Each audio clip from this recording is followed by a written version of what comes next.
Metal wings to fly won't take you to the stars. Use the metal for a boat and you won't sail too far. Stop sitting in the dark, stirring metal clouds about. You will change your life forever when you figure out the secret PinCode. PinCode. PinCode. PinCode. Science can be tricky, it can overheat your brain. Science can be hard to chew, each bite can be a pain. Stop sitting in the dark, stirring metal pots about. You will change your life forever when you figure out the secret PinCode. PinCode. PinCode. PinCode. PinCode. PinCode. The secret PinCode. PinCode. PinCode. PinCode. PinCode. PinCode. Phenomenal! When we look through the telescope at faraway planets, stars, and galaxies, we're looking not only through space, but also through time. The light that we can see needs some time to reach us. When we look at the sun, for example, we actually see it as it was 8 minutes ago. That is the exact period of time that it takes for light to cover the distance between the Earth and the sun. Taking a photo of the closest star, Proxima Centauri, gives us an image that's almost 5 years old. So we see faraway galaxies as they were millions of years ago. Wunderbar! So you're saying when we look at the stars, we see not only far away, but back in time? Precisely, yes.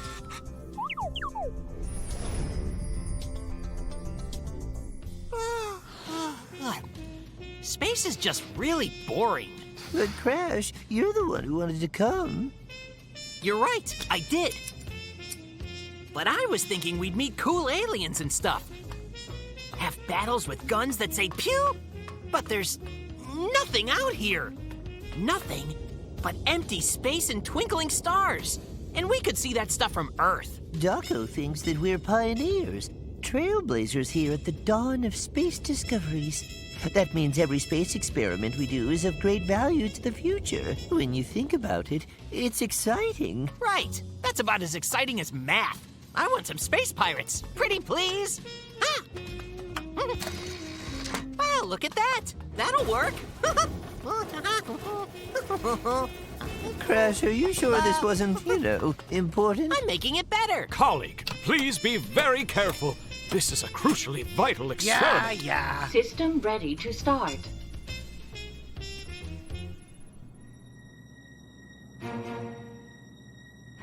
All right, cunning invaders from the long-ear cottontail cluster. You will not last very long up against Captain Fuchsia's spiky head. Give up, creatures of the Earth. Swear your allegiance to the cosmic carrot or else perish. A firm no. Fellas, since you're not doing anything that matters, come on up! We've found something awesome! Just phenomenal! So, what's so awesome and phenomenal? Right there! Right there! Our sun. The sun is the star that binds our solar system together. Everything in our system revolves around the sun.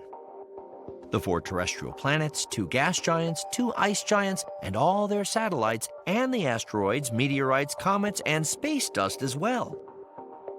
The sun's mass makes up 99.8% of the whole solar system's weight. Our ancient ancestors recognized how much their survival depended on the sun. Because of this, there were many ancient cultures that worshipped the sun. While our understanding of the sun's properties and processes has grown, and we no longer worship it, its size and position in relationship to the Earth remain vital to the survival of life on our planet.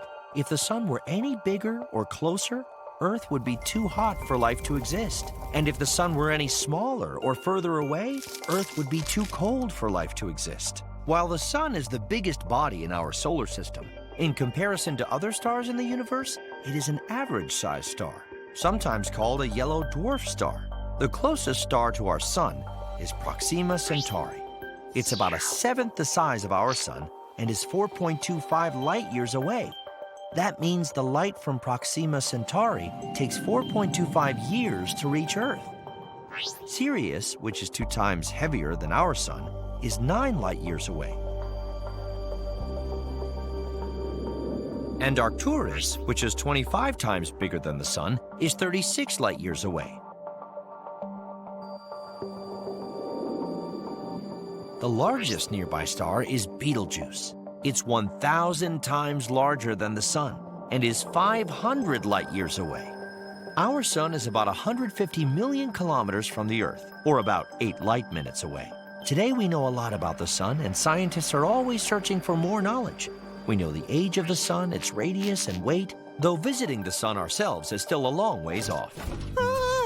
So what? You know you can see the sun from Earth, right? We're here for more than just a regular old gander at the sun. We're about to conduct a very important scientific experiment. What do you plan on looking at the sun with? A nerd telescope or something? Nothing like that, my bored, floppy-eared friend. We're going to be trying out a brand new, exciting method of traveling in space. What's wrong with the old one? Besides, you know, that it's old and stuff. When night fell and our ancient ancestors could see the stars, some dreamt of exploring space. Throughout history, people discovered new and better ways to travel by land, by water, and eventually even by air. But airplanes rely on atmospheric pressure, so when we pass through our atmosphere and into space, there is no pressure to hold us up. We need another way to move ourselves through airless space. The answer to our problem was jet propulsion. Propulsion relies on Newton's third law of motion, that to every action, there is an equal and opposite reaction. Propulsion shows up in the animal kingdom. For instance, an octopus will propel itself along by sucking water in and then pushing it out. This propels the octopus through the water.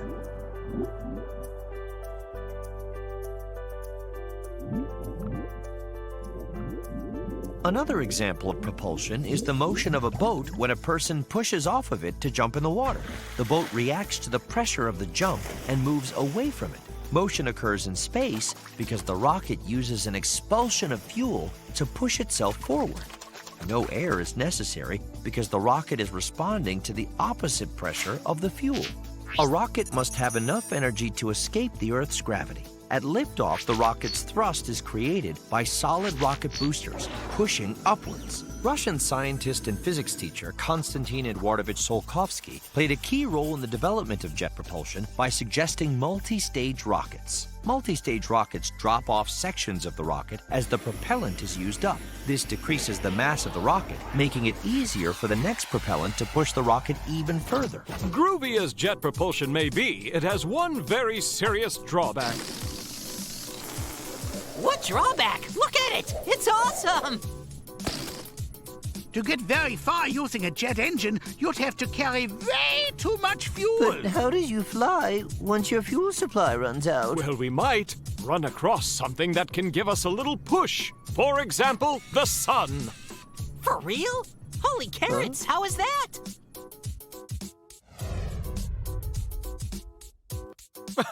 Not quite, because the sun hasn't any hands, but it can push all the same with its shining light. Pretty interesting, am I right?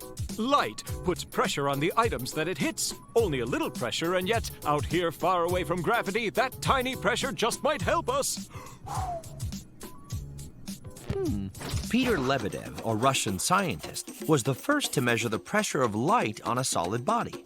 He took a silver thread, placed a small foil propeller on the thread, and then placed this into a glass flask. He then removed all of the air, and when he directed light from a lamp on the flask, the blades began to spin.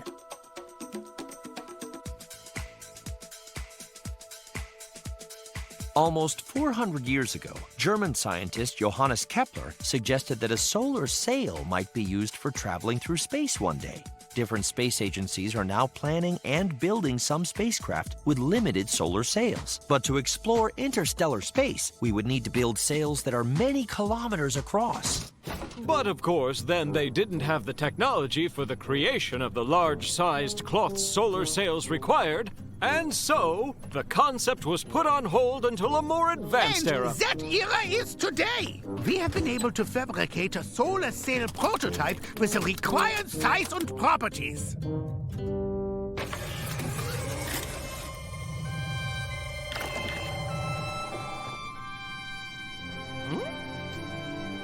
Solar sail is damaged. Attention, solar sail is damaged. Attention, sail is damaged. Hello? Is this thing on? Your sail is messed up, yo. Stop the deployment process! If it spreads out in its current state, the solar sail could be ripped to I shreds! can't stop it! The process is automatic once you started it! We've been preparing this for months! A one-of-a-kind experiment! Months of careful preparation! Oh, months! Not weeks, not days. Hey, I was hugging that. I don't know if this matters, but unauthorized spacewalk in progress. Just let me get us a better picture! It's Crash. Look! The sail is still spreading out! Danger! That is dangerously dangerous!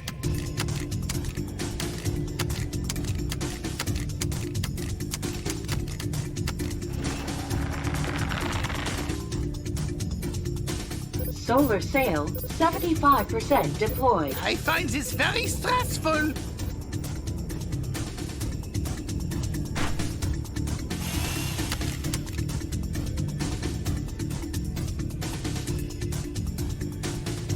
Huh. Solar sail successfully deploying. The bunny rabbit did it. Phenomenal! All right, That's Crash! my resourceful Wonderful brain! work, dear friend! Fluffy tail! Come back inside. I want to shake your hand. What?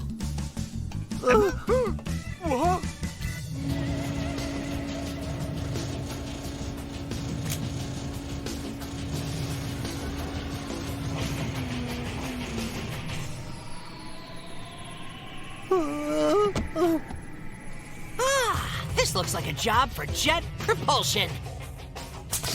Yahoo! Whoa, whoa,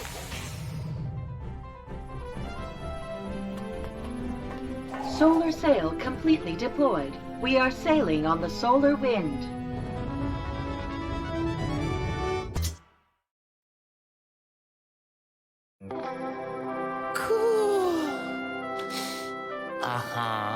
This comet is one of a kind. It's amazing! Just the usual piece of space rock. Nothing special. My friend, I would have that you, as a seasoned poet, would appreciate the beauty. Bam, bam, bam, bam. What? Are the poems not writing themselves again? Perhaps our friend's foul mood is not due to any creative crisis, and he might be a good candidate for our work studying with the brain. What? Mood, one might say, is conceived in our head, or more specifically, the brain. The brain consists of dozens of billions of nerve cells, or neurons, all connected to each other. When we think, feel, and operate our bodies, neurons constantly communicate with each other. When the neuron is firing, electric impulses run along its branches to other neurons. When several impulses at the same time reach a sleeping neuron, it wakes up and starts firing. The places where neurons contact each other are called neural synapses. Neurons are separated from each other by a small interval called an asynaptic cleft. When the impulse from a firing neuron reaches a sleeping one, a special thing appears, a neurotransmitter. The neurotransmitter affects receptors and the sleeping neuron wakes up and starts firing. For the brain to work properly, neurons have to communicate constantly. Neurons are also responsible for our mood, and their neurotransmitter is called serotonin. If these neurons for some reason stop communicating, then we can start to feel depression, insomnia, paranoia, and even aggression. Chap, I do say, we don't joke about those types of things. We need to treat Wally. Ah! Wally! Now don't move! It's Now do you feel irresponsible in safe, regards to your Pepper? health. We need to Is your watch health after him stable at and the provide moment? symptom With the brain, even aggression. We're gonna fix you! Enough! Just because I don't share your happiness doesn't mean that there's something wrong with me. Maybe you guys are the problem. There's another symptom for you, paranoia. You guys are the symptoms. What was that? And the stabilization system is out of whack. And where'd Wally go?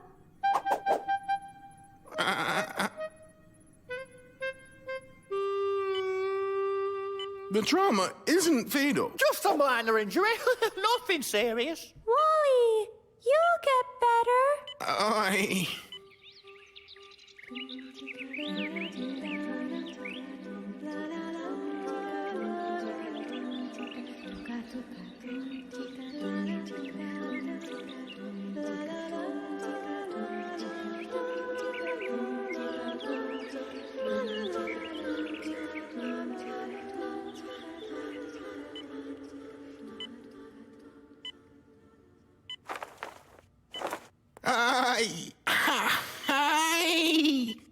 1, 2, 1, 2, 1, 2, 1, 2, 1, 2, 1, 2.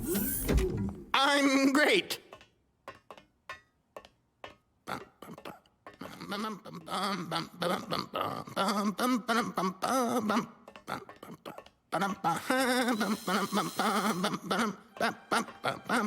Rosa or the kitchen?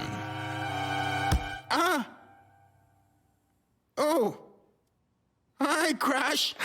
I feel much better now. Everything with my head is... I'll go to Rosa.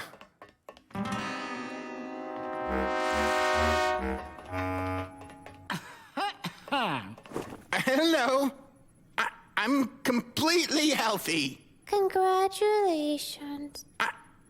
Can we... You're free.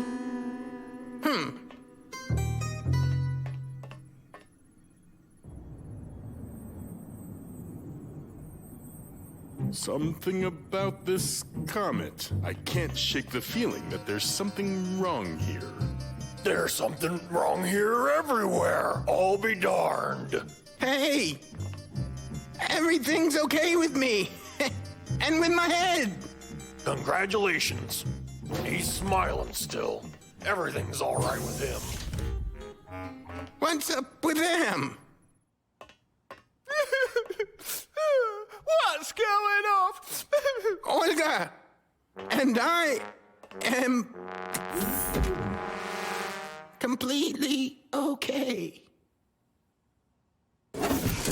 That's strange. Everything's too strange. Chico, maybe you can tell me why everyone's acting so strange. That's what you thought? Oh, did you see them? Do you understand? No? Ah, I understand. I always suspected. Walking around, whispering in the background, everyone is against me. And what are you smiling for? Ah, you are one of them. Me? You What? got What gave you that something up idea? your sleeve. What was that? What? Did something happen while I was sleeping?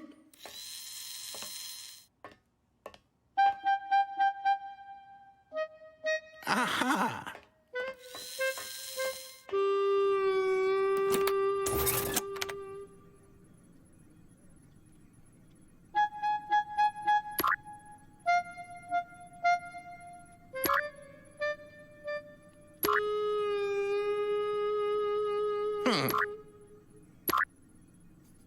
Well, at least someone's normal.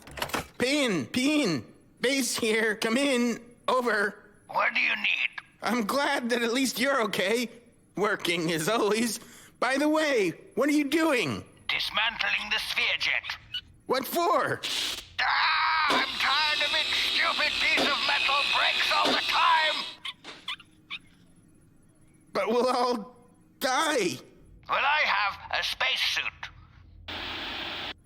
What happened here?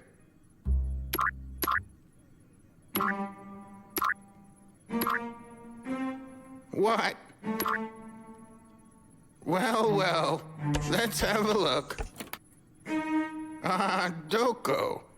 Could this be one of your experiments?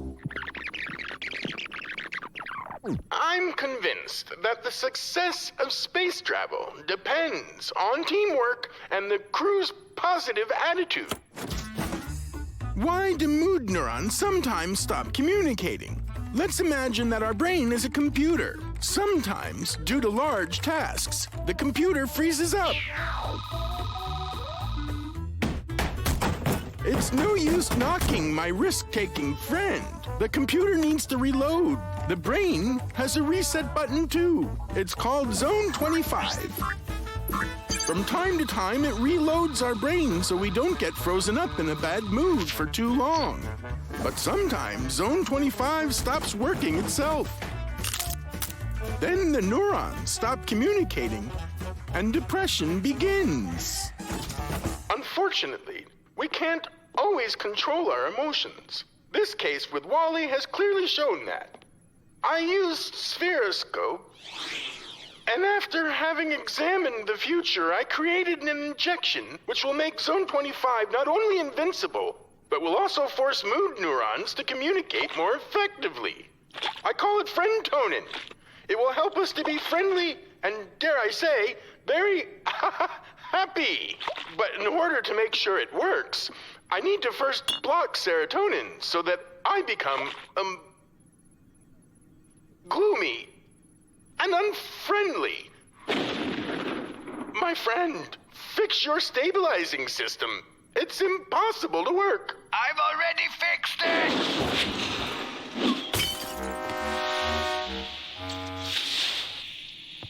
I see.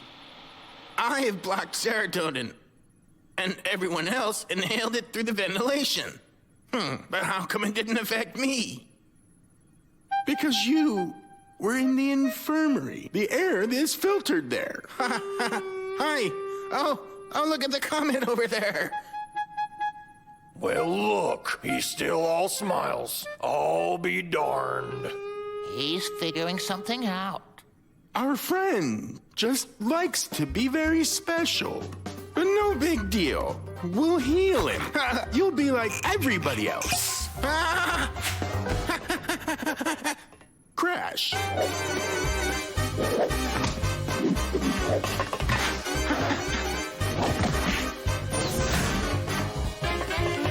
Catch him now.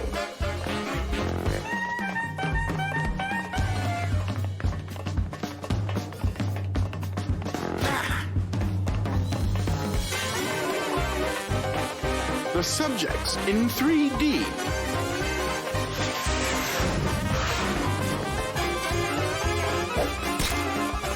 Don't let him get into the laboratory.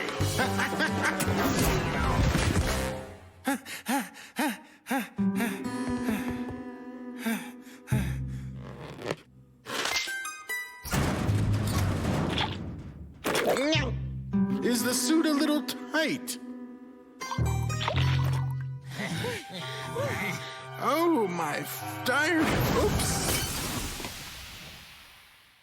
Hi. Cool. Uh-huh. After Friendtonin, the comet looks even better. My friend, you need to accept it. Enough, my friend. We saw today that you can paint everyone with the same brush. Wally's position is a protest against the soulless technologies of the future, isn't it? No, I just like being special.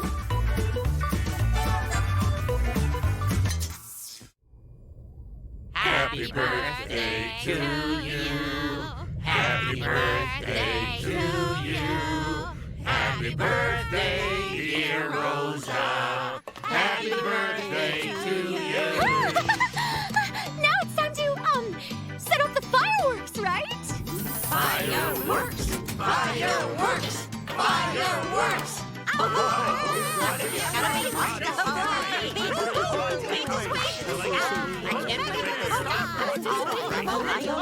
The natives are getting restless. Hurry up there, Daco. Cool your horns, my impatient friend. Accuracy is most crucial in this process, as is being cautious.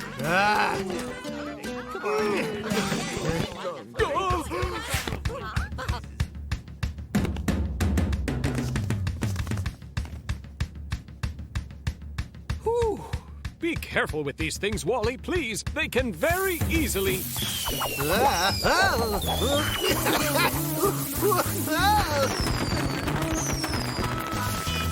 go off by themselves.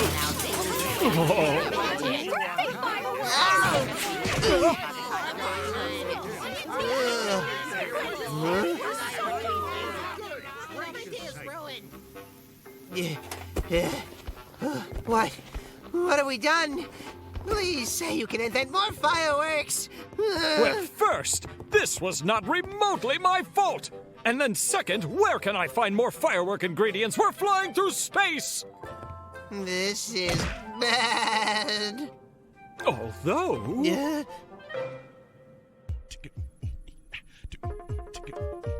Hey, yeah! What's happening? It's fireworks time, isn't it? Just give me a few moments here, my lovely birthday girl. There's a little question I'd like to ask everybody first. Here it comes. What do you know about the life cycle of a star? What do you mean, a star's life cycle? Stars just shine forever, right? No, siree. Just like everything else, stars come into the universe, they live, and they die. The process just takes much longer with stars. Very much longer, in fact. It takes billions of years. A new star is created in a cloud of dust and gas called a nebula and consists mostly of hydrogen and helium atoms. When the dust and gas become heated through compression, if the mass of the cloud is dense enough, the temperature during the compression, as well as pressure, becomes so high that the atomic nuclei start joining and thermonuclear reactions take place. An enormous amount of energy is generated, and the compressed gas cloud starts shining, turning into a star. Are you saying there was a time our sun was a cloud like that? Like every star was, yes. But then, with time, it transformed quite a lot, growing into the sun, with which we're familiar.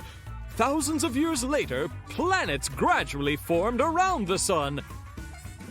And one of these orbs eventually developed life. We're that life. While I love party-killing science lectures as much as the next girl, I was promised fireworks. Yeah, Rosa. But still, gee, this is interesting. And can you tell us the age of our sun? We can roughly estimate that it's in the vicinity of 4.5 billion years old. It's been around a while. Certainly it's mature, not a little baby anymore. Once a star has been formed, nuclear fusion occurs constantly in its core, using up hydrogen and releasing immense energy, enough to push against the force of gravity and keep the star in balance for billions of years. But this process is not infinite. Eventually, the hydrogen will be depleted and the star will either collapse or explode. Goodness, are you trying to tell us that our very own sun is going to, come to an end? What? Our sun will die? No more parties or fireworks? Hold me! Save the planet! Save the whales! Hey! It's a madhouse! A madhouse! There is no need for any of us to panic. The life cycle of our beloved sun will not end soon at all. I'd say we have about 5 billion years before that. I'm beginning to think nothing's going to blow up here.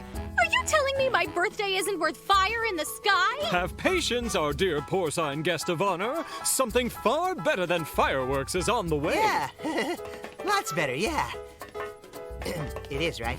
Precious friends, we have quite an enchanting opportunity to witness the end of the life cycle of one of the largest stars in our galaxy. May I present Betelgeuse? Betelgeuse is one of the largest known stars and is one of the brightest stars in the constellation of Orion. Betelgeuse is 700 times bigger than our sun and approximately 100,000 times brighter. As is the case with all giant stars, Betelgeuse burns its hydrogen faster than smaller stars. It is believed to be in a late stage of stellar evolution and is expected to explode as a supernova within the next 1,000,000 years.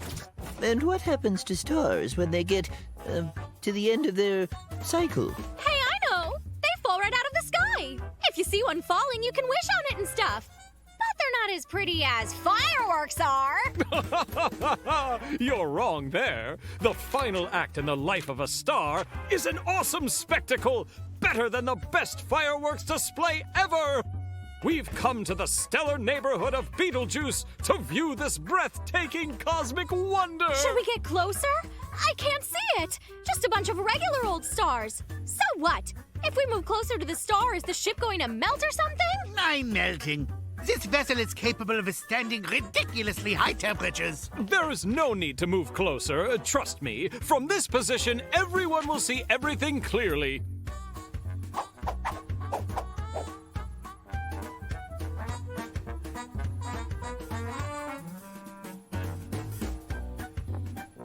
You can start the show now!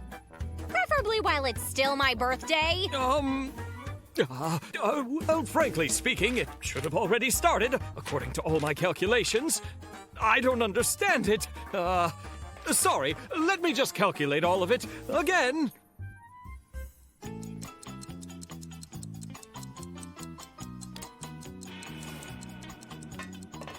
Stop, sheep. You know how to drive the silly space boat, right? Let's fly a little closer to this star action. But didn't Daco say we could see it all from right here? Well, Daco said a lot of stuff. He told us this thing was supposed to start hours ago. What if the show has started, but we're just too far away to see it? Sweet Wally, you're always so kind to me. Won't you give me this? For my birthday?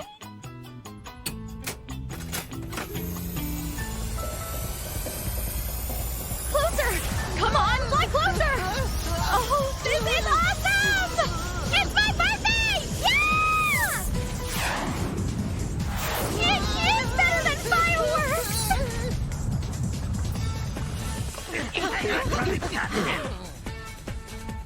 Well, it is crazy warm, all right, but from here we will totally see everything! Turns out I just forgot to carry the wand, silly me! And now I can say with absolute confidence, the spectacle will indeed be starting quite soon! Why are we right next to the star? Much nicer view, right? I just thought we'd be able to see everything so much better from here. You just don't understand a star's life! At the end of the life of a star, the close of its life cycle is an intense explosion! 10 seconds from now, Betelgeuse will increase its volume 1,000 times.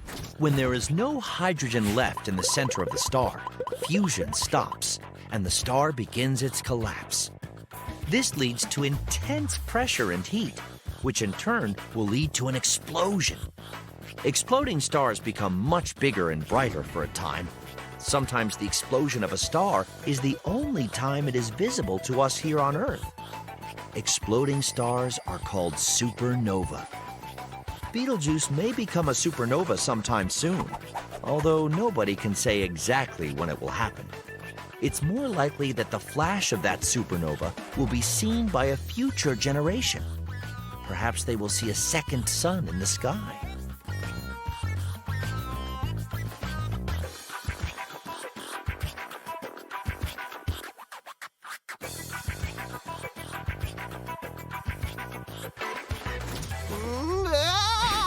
Yikes! Sweet sauerkraut! My birthday!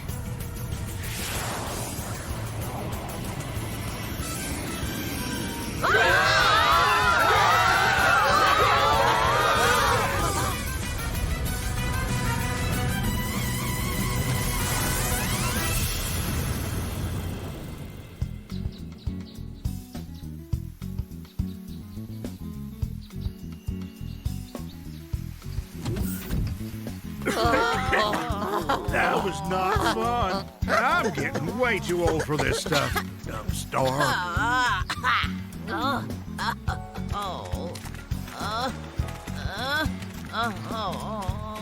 That's just great.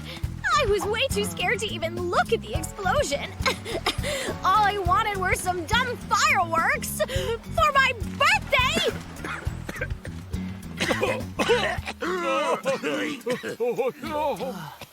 Look at that.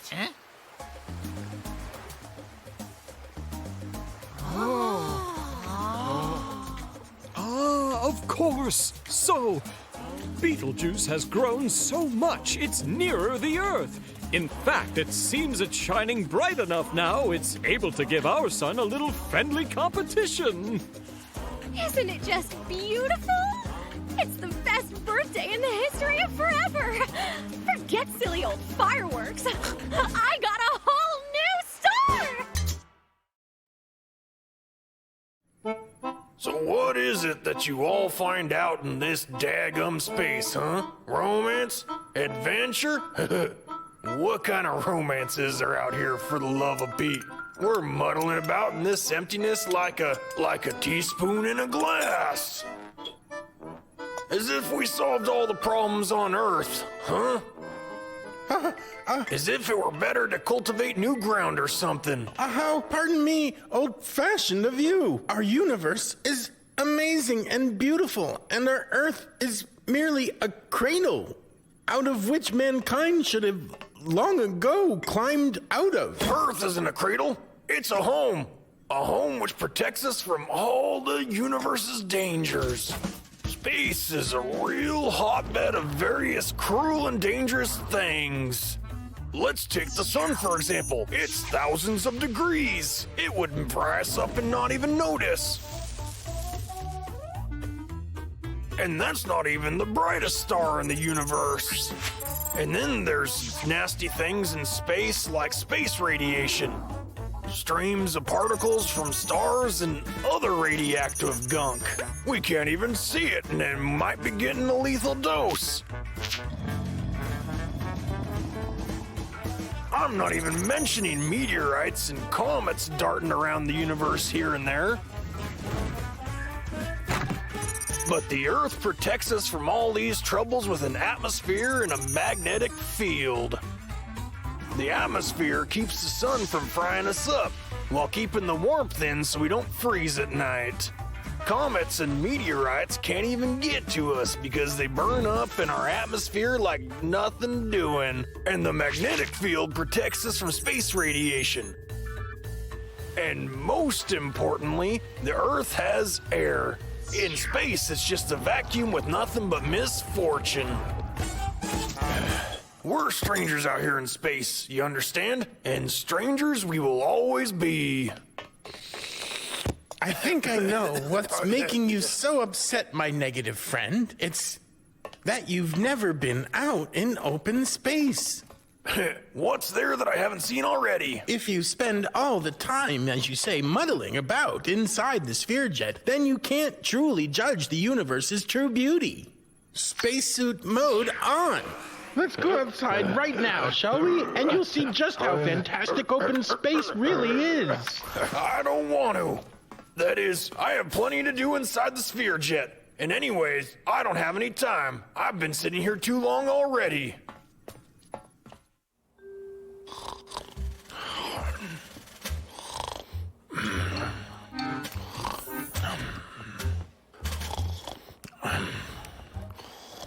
Spacesuit mode on.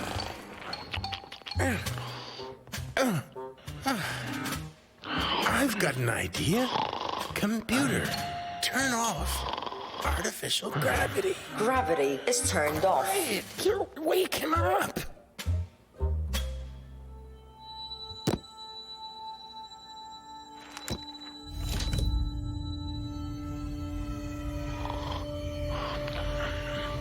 Wake up, my space-hating friend. Surprise! Now you can experience to your heart's content all this true beauty. Mercy What's me! the matter? I'm in space! Whoa! Relax. You're totally safe.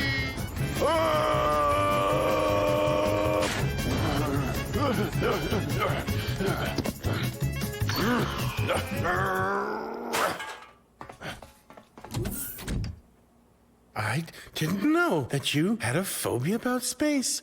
How come? Why didn't you tell me earlier? There's no reason to be ashamed of your fears. You should tell your friends about them, and it will be much easier. I, for example, have an irrational fear about speaking in foreign languages. Weird, no? You see, every night since we started conquering the universe here, I have the same dream every night. I am in open space. All around are various stars and nebulae. And then something happens. Something like a short circuit. And then I understand that's it. Every night, the same thing. But that's just a dream. Space in reality is not really that harmful for organisms like us. One of the most common misconceptions about space is that it's really cold there, and that means an unprotected organism would instantaneously turn into ice. That's not true. In reality, space is made up of a vacuum, and vacuums are one of the best thermal insulators there are. It's for good reason they're used in thermoses. Therefore, it would take a long time for our bodies to cool down, and some simple athletic exercises would keep us from freezing altogether. There's a much higher possibility not of freezing, but of being overheated in some stars' radioactive rays. But if you're far enough away from them, then there's nothing to be scared of. Another myth about space is that it will inflate you from the inside due to internal pressure. But the difference in external pressure between the Earth's surface and open space is only 1 atmosphere, and that's not very much. An increase in pressure of 1 atmosphere is what a diver would feel descending to a depth of 10 meters. And our bodies could withstand that without any harm. The most important thing is to exhale to avoid unnecessary pressure on the lungs. Truthfully, in the absence of pressure, there are other dangers. As it happens, liquids boil faster than at lower pressures. Therefore, in a vacuum, it will boil almost instantly. And if liquids inside an organism are protected by our internal pressure, then external liquids will evaporate immediately. Therefore, the tongue in space will soon dry up. So, taking into account the lack of air, we could easily last in space at least a couple minutes. Of course, you'd lose consciousness after about 10 seconds, but the likelihood of survival is much higher than, for example, molten lava from a volcano. Get me back to Earth. I feel more comfortable in my cradle.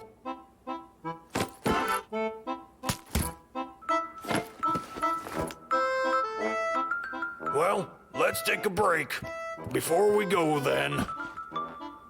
There's no need to take a quick break for anything. I looked into Spherescope and discovered one very useful invention from the future.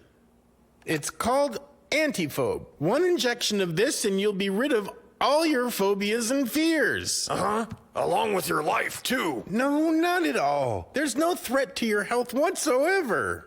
Get that thingamajig away from me. Science should be trusted. Look here. Nothing bad will happen at all.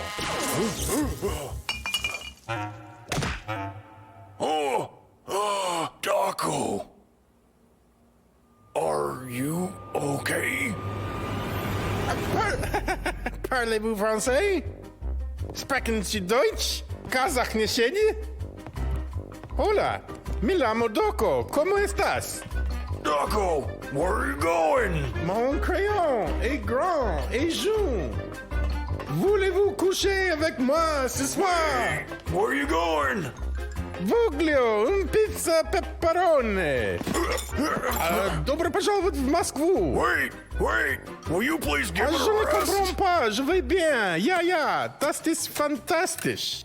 Homo homini lupus est. Regime scaphandar. Kogi isayo opa Gangnam Style. Hey, quit fooling around. Por favor, hable más despacio. Yo no comprendo.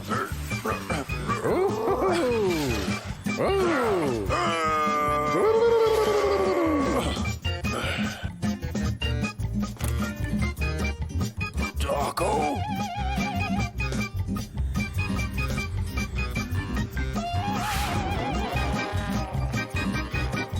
Daco, over.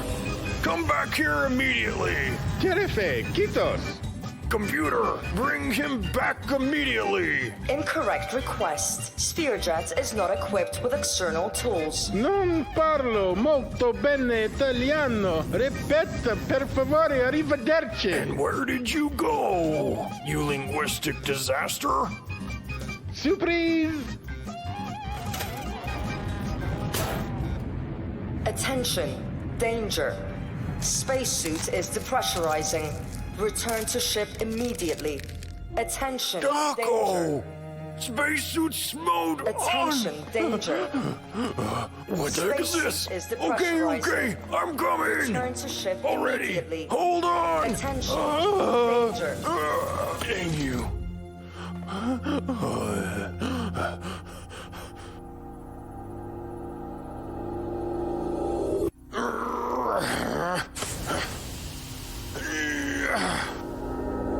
So, taking into account the lack of air, we could easily last in space at least a couple minutes.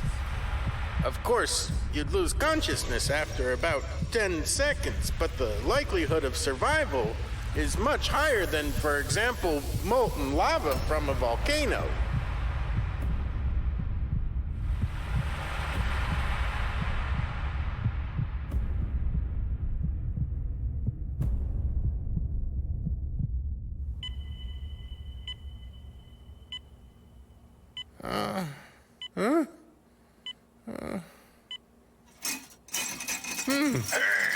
Are you awake yet, polyglot? How do you feel? Why am I tied down? This is embarrassing. Pardon-moi, monsieur. I'll be right back to untie you. I'm just gonna fly around. It's so beautiful out here that it hurts. I'll be darned. Open space. Daco's birthday, full of mirthday. Our friend is so smart and kind. Eat some food, cakes and chips. Smartest moves on our What a whole wonderful ship. surprise! Just for me, a customized song! I love it! It's not only clever, it's thrifty as well! Come on. I know the song's awesome, but you can't possibly think that's the only thing we got you for your birthday. You recall how your encyclopedia's missing a few pages? On D, right near the end, when I couldn't find dubstep? Oh yeah, so weird they're gone. Don't know where they could have gone to. Daco, encyclopedias are a wonderful resource. And that's why they should have every last page. Therefore, we got you a new encyclopedia. Here! I hope the story's interesting. I've never read it. Happy birthday! Happy birthday! Now that he has the one with all the pages, I can learn what dubstep is, I think. Well, let's find it. But not so fast. Maybe we could start from the beginning, or with ease, or... We have Damon and Darwin and Daco? Holy 70s haircut, Daco. Why is your picture in here? Are you secretly famous? So humble. You never told us. I'm sure it's not me. You know my name is quite common. Come on, Daco, that's you for sure. Let's see what it says. Daco Moose was expelled from the Elk Institute of Scientific Research for his complete failure of a scientific study. His suggestions were so ludicrous that he was immediately kicked off of all research projects, as well as barred from participating in the Cowbell Prize Committee. Oh, dear. Oh, he's also a verb. It means to, do something extremely dumb. Oh. Yes, I'm the dishonored Daco. I'll explain. That's why you couldn't find the original page. It all started years ago at the Academy. It was the year's biggest meeting of important scholars and scientists, and I wanted to leave my hoof mark in the history books. I had been working for weeks on what I thought was an exciting hypothesis, and I couldn't wait to share it with everyone. Ahem, ladies and gentlemen, I'd like to speak today on the subject of reactive gases' properties and what we now know. Not so fast. It's not gross. I mean the good gases like oxygen. Oh. But they aren't all good, of course. Some can be downright dangerous, like some types of chloride can be. Hydrogen sulfide is a different matter. Ammonia, not poisonous, just smelly. Ugh, gross. But wait, I haven't even gotten to the really bad ones.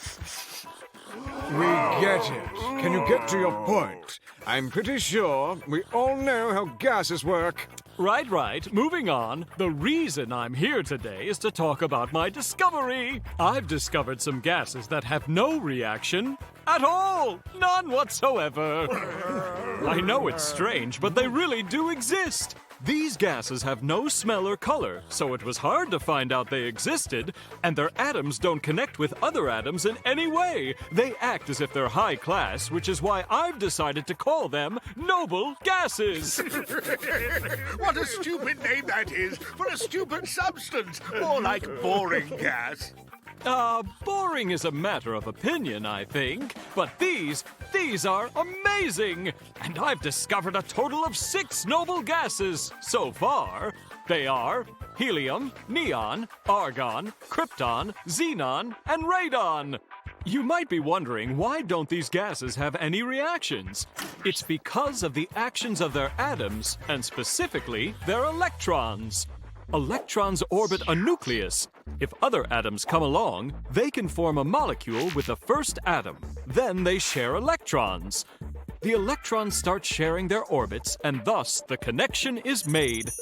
A regular gas has space between its electrons, meaning it's free game for another atom to come and react. But a noble gas doesn't have any extra room. As a result, they make terrible roommates, and no one else can ever make a connection with them. No reactions can happen. This type of gas, these noble gases, are extremely rare in our own atmosphere. When I was searching for them, in fact, I found that they make up less than 1% of our own atmosphere on Earth. So tell me, young scientist, if these gases are so noble and don't react to anything, do they even have a purpose? Any practical use here? Why should any of us care about them? Well, I really didn't think they needed one. I just thought they were a cool discovery. Pointless! Nobly pointless! It's just like this nobly pointless speech!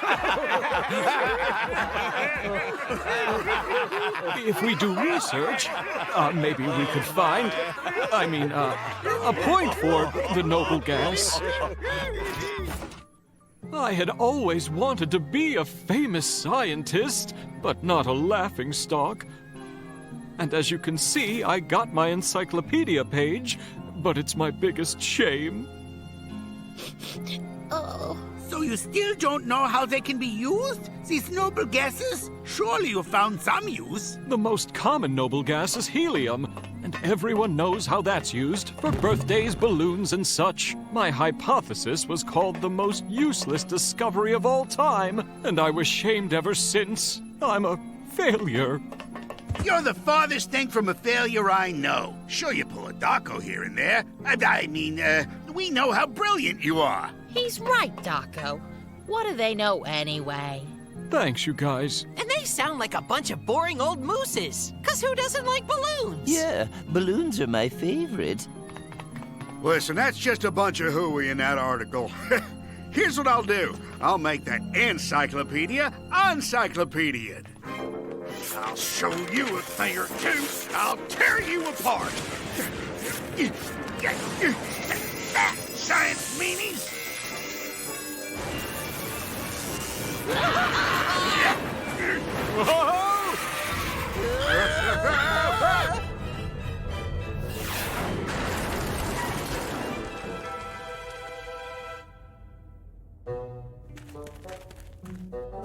Of the bad birthdays I've had, this is probably second. I'd hate to hear first. Here's the thing. We sustained some serious damage to the engine. Also, comm system fried. And that means that we can't even call for help. We're finished.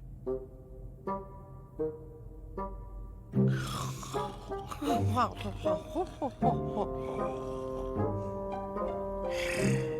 least it's quiet on, what planet are we on? On Mars. I can tell from its moons, Phobos and Deimos. And that way is Earth. We could even see it if we had a big enough telescope. You know where they have telescopes? On Earth, where they can see us. Hey, people of Earth, check this out! There's a rabbit on Mars! You better come save him! I bet there's a big cowbell prize in store for whoever discovers these dummies on Mars! They couldn't see us. No matter how much we try, they just don't have the technology to see this far. But what if we made a big bonfire or something like that instead? A fire needs oxygen to burn, and Mars has none. It wouldn't burn. Then how about a big light bulb? An enormous shiny light bulb! Of course! We can stop by the giant hardware store on Mars.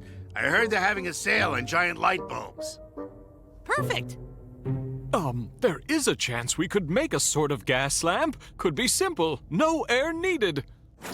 Here's how those work. A glass tube is filled with a regular old gas like nitrogen or carbon dioxide. Then we can put a current through it.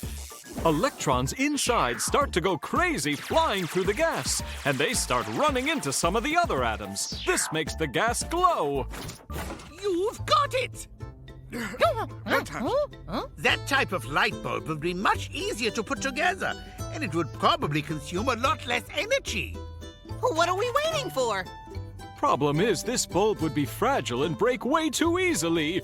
Gases of that variety are quite unstable. If they produce the wrong kind of compound, the lamp would soon be destroyed. Fine! We just need a gas that is the opposite of volatile and doesn't react at all. Sounds like an emotionally well-adjusted gas. Or a sleepy one. You know, guys, I think I've heard of that gas. Discovered by someone smart. Oh, yeah! I do remember hearing something about that stuff. And I think it was a really good scientist. I'm so confused. You all might be onto something here. We might have a use for the noble gases. Phenomenal! Each gas burns a different color. Simply amazing! This is a brilliant use of gases in a new application. Not even hot. And I bet it burns even longer than an incandescent bulb because the gases inside aren't reactive to anything. And this saves us a trip to the giant bulb store, so we should put it outside now. Or we could use it to write words, like send out chips. That's a good plan, but I have an even better idea. Oh my! We have a possible situation. You should come see this. There's something truly bizarre happening on the surface of Mars. It's unbelievable. Remarkable stuff. Inconceivable. Oh, phenomenal!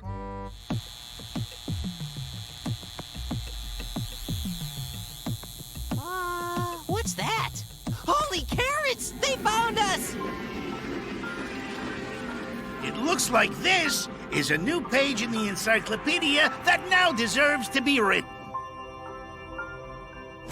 Daco may have brought noble gases to Mars, but on our planet, their discovery goes way back. It's credited to two noble scientists themselves.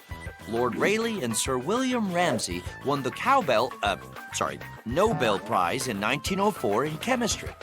Thanks, noble dudes. Get back to your lounging.